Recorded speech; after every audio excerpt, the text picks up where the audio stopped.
How's it going, guys? Just getting ready for the day. Not going to do a walk today because today is Thursday, and that's when we shoot our live show here on YouTube and on Facebook. If you've never joined us for it, you really should. It's pretty fun. We talk about all kinds of things. Today, we're going to talk about the difference between Mikuni carburetors, Electron carburetors, and fuel injection on two-strokes. It will be a spirited discussion, I'm quite sure. It's a lot of fun. Everybody has a good time, makes ridiculous comments. We keep it all positive and happy, so that's fun, but also give each other a hard time. We get people watching from all over the country and around the world, actually. We had a guy tune in from Australia one time. That was awesome. And, yeah, so that's what's going on this morning. And then, let's see, at the shop. I'm not even sure what we're doing at the shop today. Yesterday, we worked on the 350, got stalled on that. We might actually have some other parts for the other 350. Oh, and actually, I know what I'll do. We'll go and fix the clutch, the Recluse clutch on 350 XCF. That'll be a good one for you guys. We've got 350 XCF that is got a Recluse auto clutch in it. It's not working that great. It's stalling a lot and dragging. And so I know what's wrong with it. And I will show you guys what's wrong with it and how to fix it. So that'll be cool. Yeah, got to go do the live show. We'll see you guys in just a bit.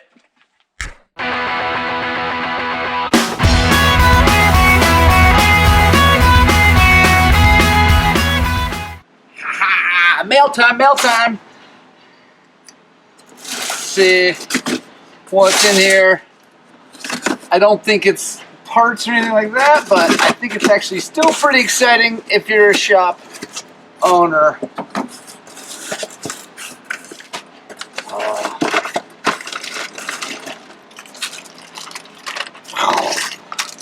Murphy's tire soap. This is the stuff that I use on our mooses. I really like it. Let's see.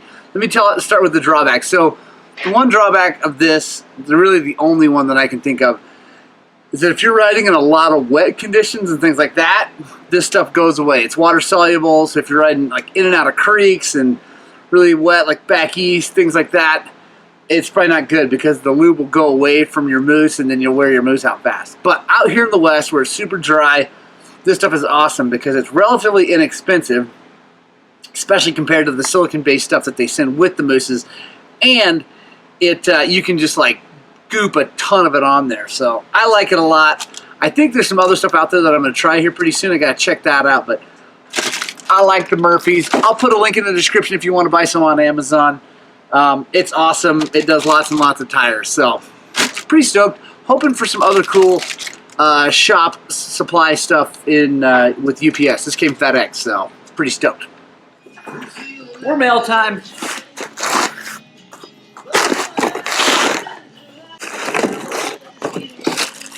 Yeah, Fabuloso. We're finally back to smelling like a Mexican grandmother's house. Very excited about that. And when you order it on Amazon, the link, I'll put a link in the description. When you order the one that I order, you get these 4 like microfiber cloths. It's actually pretty cool. So, use them for your goggles, your camera, whatever. That's pretty cool. There it is. Best stuff ever for the ultrasonic. It's incredible. It's a gallon of it. That'll last us a long time. Alright, so first job today is we're working on that 350 right there in the background. We're doing a top end and some other things to it, but today we're still waiting on parts for the top end. So today we're going to fix the Recluse. The Recluse, the customer complaint is that it's been stalling a bunch, not disengaging when it's supposed to, so I will show you guys what's up with that and how to fix that. It's a pretty common problem after lots of hours. This bike has a ton of hours on it and she beats on it pretty hard, so it's not really an inherent problem with the Recluse so much, but I don't know, it's a maintenance thing. So, yep, gonna take that thing apart and show you guys what's going on there.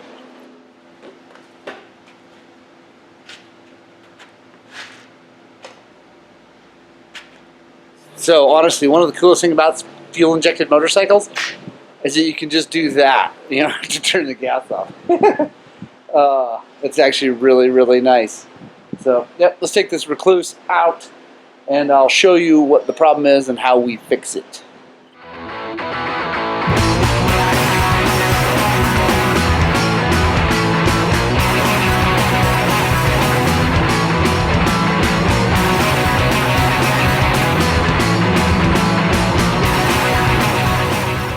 So if you've watched my other video on how a Recluse works, you know that this expanding ring has weights in it, and as the motor spins, these weights come out, right? So they swing out, making this get bigger, which takes up the distance in the thing. So this thing is sticking open, I think. That's usually what happens when they start to wear out. So I'm going to show you what the inside of this thing looks like and how we're going to fix this whole situation. And these guys are just quarter turn little guys. So you just push in, quarter turn, like that. And out they come. There's 3 on each side. There we go. So these weights ride on these ramps, and these pads are what do that, and you can see they're getting kind of worn down. So it's kind of hard to see in the camera, but you can see it's definitely kind of scratched up and worn down, and the pads are down to the point where it's probably touching a little bit of the metal. So we have new pads and new plates. So we're going to pitch, so you can see some gouging right there. So we're going to freshen all this up. So new Teflon pads, new plates. Keeping the same weights because we don't need to replace those.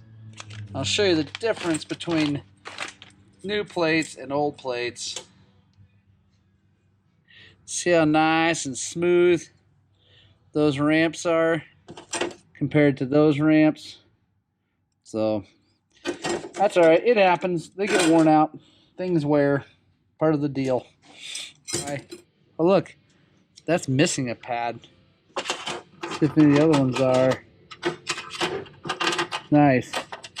So that one's missing a pad. I don't know where that went. I don't think it's here. So that could be part of the problem too. Might have just gotten eaten up. So you need like a pick. And you just kind of come in here. There we go.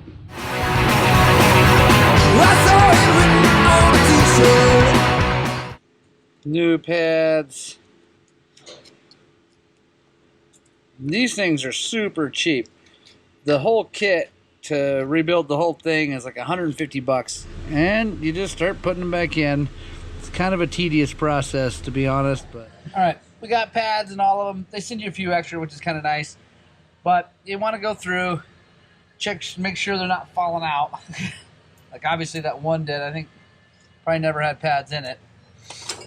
Then I like to take one of these, set it down, and just set all these, again, double check them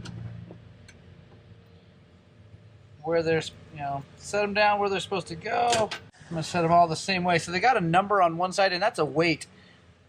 You can actually change these things out for either heavier or lighter to make it engage quicker or slower, just so you know. They don't tell you that on their website, but you can. So you can actually really fine-tune these things a lot more than what most people think. Now, the other way to tune them is with these springs, heavier, lighter springs. So this is set up just as they come, which is usually fine. And something to know is when you do this, it's going to actually be a little stickier than it was before, even until they kind of break in. So you kind of want to just know that if you're doing this thing, it's not going to immediately be perfect because those pads need to kind of wear in and get smooth, and that takes a little bit. And if you want to maintain your Recluse, the best way possible is to, when you get a Recluse, have them send you a set of these pads And I don't know, every 50, 60 hours, like when you do your suspension or something like that, pop this thing out, put new pads in it. That will make a huge difference.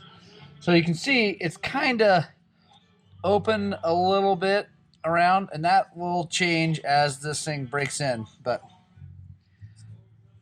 like I said, it takes a little bit for those pads to kind of find their home. So I'm going to go drop this thing back in, and then we'll be done with this bike for now because we're waiting on top-end parts from KTM. All right, guys, I want to give you a little tip to starting these fuel-injected four-strokes, especially when they've been sitting for a while. Sometimes they don't want to start right up, especially if it's cold, been sitting for a while, battery's a little weak because it hasn't been charged. If you just hit the button, you can end up running the battery down before you get the thing started.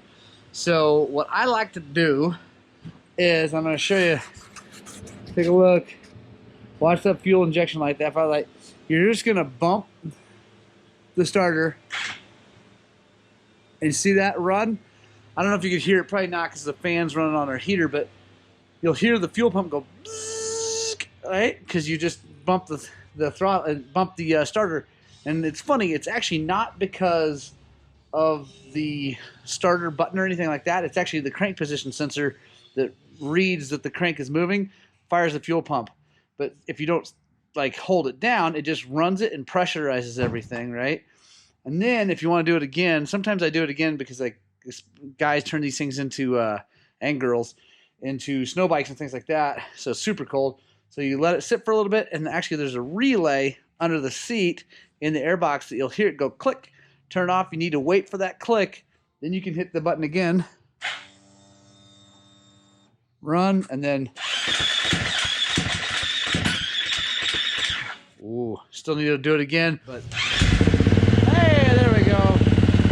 We'll let it warm up, get the oil nice and warm.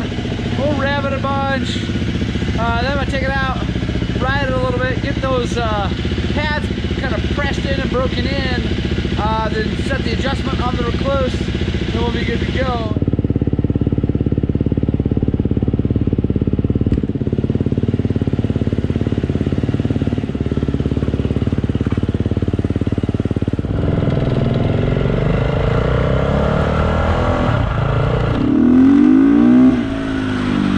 It's working great, just like it's supposed to. Oh, and by the way, that's the first time I've ridden a dirt bike since I got my hip replaced. And it felt good. I didn't do anything stupid, so that's good. But that was awesome to even just putt down the road. Whew. I cannot wait for February, baby.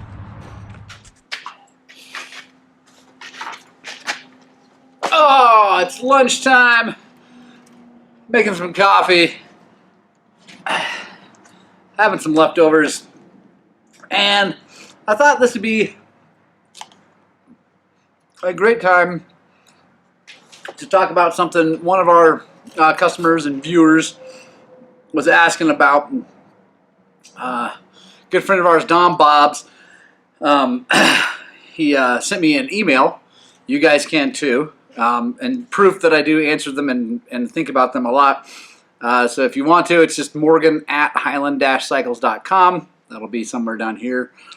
Also, maybe I'll put a link in the description, but either way, I think you guys can figure that out. He writes, just thought I would share an idea. I know I and several others would appreciate a video addressing the topic of engine cooling. I'm interested in thoughts on the following. He's got them listed 1, 2, 3.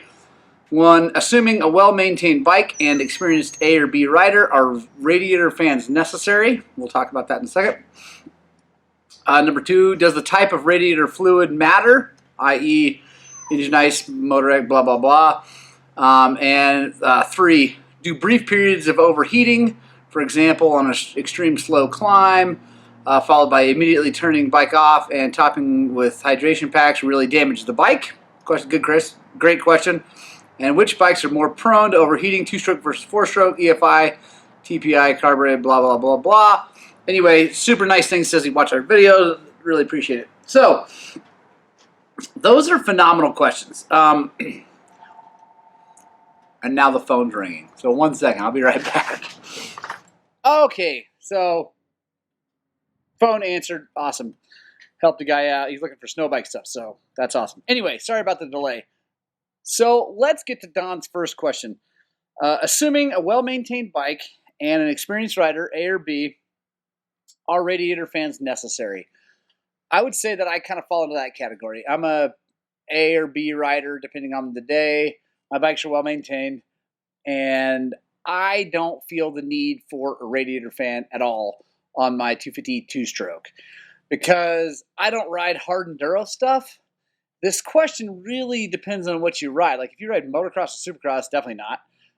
If you ride mainly off-road trails, racing hare scrambles, things like that, I would say probably not.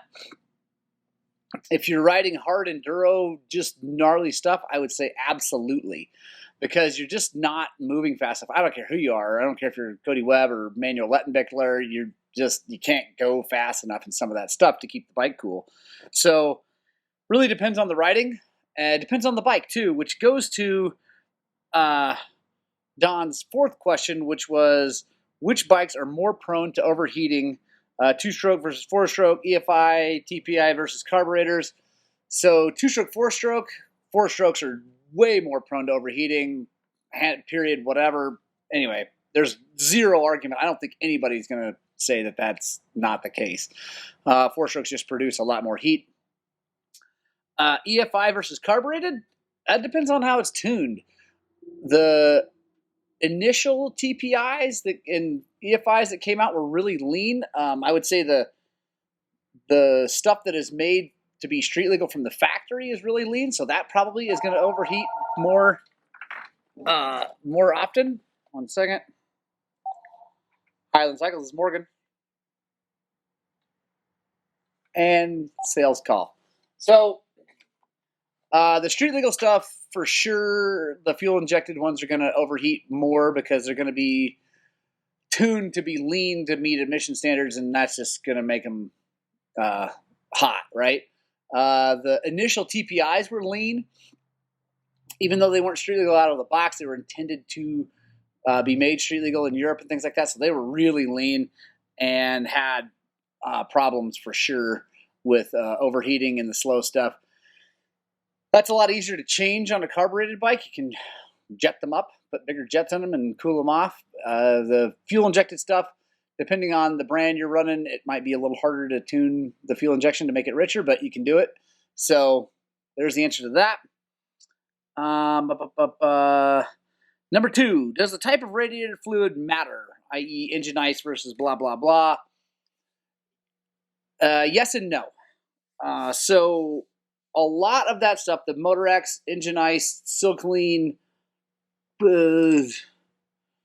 don't know, those are the 3 I have the most experience with. I personally don't think that they make a big enough difference to even bother with. And if I were using those, I'd use this. Napa green, Prestone green, whatever. Normal coolant. Because it works just fine. I don't think that those other ones are that great. They have water in them, so they boil it about the same amount as the other stuff. They might be a little better on corrosion and things like that. I don't know, really. But anyway, I don't think they're worth the money. But now, if you run this, Evans, that's a different game. Evans makes a big difference in the way a bike runs. I really like Evans coolant in 2-strokes because 2-strokes don't get as hot. And the Evans is good because it doesn't have any water in it. So it adheres to the metal a lot better than the other coolant, which then allows it to pull the heat away from the metal better. The problem with Evans is that it will allow your motor to get really, really, really hot before it steams because the boiling point isn't until like 375 degrees. If you get your motor 375 degrees, you've probably caused some damage, and that's, a giant bummer. So it's a tough call. I like it in 2-strokes. I don't like it in 4-strokes because they get hot. I don't know. I kind of go back and forth. I like Evans Coolant. I like the company. I like the people who run it. They're great people. They're American deal. They're old school, family-run business. So that's good. I do run them in my 2-strokes, my kids' 2-strokes. So I like that. The other stuff, I don't think it's worth the money. Evans is only $30-ish, 30, Yeah, $30 for a half gallon, which is more than enough to do a bike, so it's not that much money. The other thing about Evans is it lasts forever, and because it doesn't have water in it, it never corrodes or gets bad, so that's good about that. Let's see, answer another question. Do brief periods of overheating, for example, big gnarly climb, steam, whatever, do they cause damage to the bike? No. I mean, probably on some molecular level they do. But in my experience, no, it doesn't cause any problem. If you overheat, you're like climbing some, like he mentions Horseshoe Trail. It's a super gnarly trail up on the north end of the Uncompahgre. And you're going to have to be a really, really good rider to make it up that thing clean without overheating. If you do that and you overheat a little bit and you stop and you get water back into the machine and you do, you go down a road, let it cool off, you're not doing it. You don't need to take the thing apart. Let's put it that way. You're fine, because I've even overheated things. I had a YZ that I super duper overheated in the snow one time. I was out actually at Dry Creek doing some crazy, anyway, whatever. So I was just spinning, tire and going nowhere for a really long time, and overheated it, and I was like, whatever. It got back, didn't do anything. I took the bike apart for a piston, just a normal maintenance situation, and found some Nicosil flaking off the cylinder, and I'd never had that happen before or since. I kind of think it was because I overheated the living heck out of the thing, and it was hot, and I think that's what caused it. But it didn't, I rode it for months after that. Like, I didn't take it right apart afterwards, so it didn't cause it to have to be taken apart right away. So yeah, I don't think it's bad to overheat them a little bit, and then as long as you get water or coolant back in it. That's another thing. I mean, this wasn't in his questions, but if you overheat the motorcycle and blow some coolant out and you're sitting on the trail wondering what to do, pour water in it. It's better than nothing. Even if it's gnarly, dirty, muddy creek water, it's better than not having it in there. Now, that means that when you get home, you're probably going to have to flush the system really good and get it all out of there. Might even have to take the water pump apart. But that's better than seizing the motor and having, to walk out or push out or tow out or whatever. So, yeah, definitely get coolant of some kind back in there. I hope that's informational. I hope you guys get something out of that. Don, thanks for the question. Guys, email me questions, morgan@highland-cycles.com. I will get to them on the next Shlog or a Shlog down the road, or we'll even have a Gospel of Two Wheels thing about it. Probably do that on the Gospel of Two Wheels, maybe even this next week, but figured I'd answer it today. Kind of killing some time. We got the cylinder back from Millennium for the 300 full rebuild, so I'm not going to do that bike today because Zach, not Zach the front end guy, but Zach the hopefully new mechanic guy, is going to be back in tomorrow, and he wants to learn how to split cases and put a crank in things, so I'm going to do that with him. So I'm waiting, but I am going to go get the cylinder and piston out of the box from Millennium and show you guys how pretty it is when you get it back from those guys. Oh, so pretty. So beautiful. Look at this thing. Oh, it's like it's brand new, only it's better. That is what I love about getting things replated by Millennium. Not only is it coming back looking brand new, but they match it to the exact piston, so it's perfect, and it's actually better than stock. Oh, it's so good. So I can't wait to put this thing together and get this bike running for this guy. I think he's going to be stoked. So I think right now I'm going to put all the power valve stuff back in here so it's ready to go for tomorrow. So I will put a card for building the power valve on a KTM up here. I'm not going to film it again just because you guys can watch that video. Like I said, card right there. Watch that video, and it shows how you put these things together. But right now I'm going to do that. You guys take a break. Have a cup of coffee for me. All right, end of the day, getting ready to head home, and we got the 300 motor all ready to go for tomorrow. So make sure you stay tuned. Subscribe so that you can definitely check out us putting a whole crankshaft in this engine and rebuilding it, putting it back in the frame and getting it running. It's going to be awesome. I'm excited to do that. I love rebuilding motors, and especially two-stroke motors. It's a lot of fun. And I will probably do like a separate video about putting the crank in and rebuilding it, because if I put all of that in the daily Shlog, it's going to last forever. So obviously we'll cover little bits of it tomorrow during the Shlog, but most of it will be in a separate video. So make sure you subscribe and hit the little notification bell so you know when that is live. And yeah, awesome day. Guys, have a great day. Get out, spread the gospel of two wheels, and please, please, please, please, please find some time to ride your dirt bikes.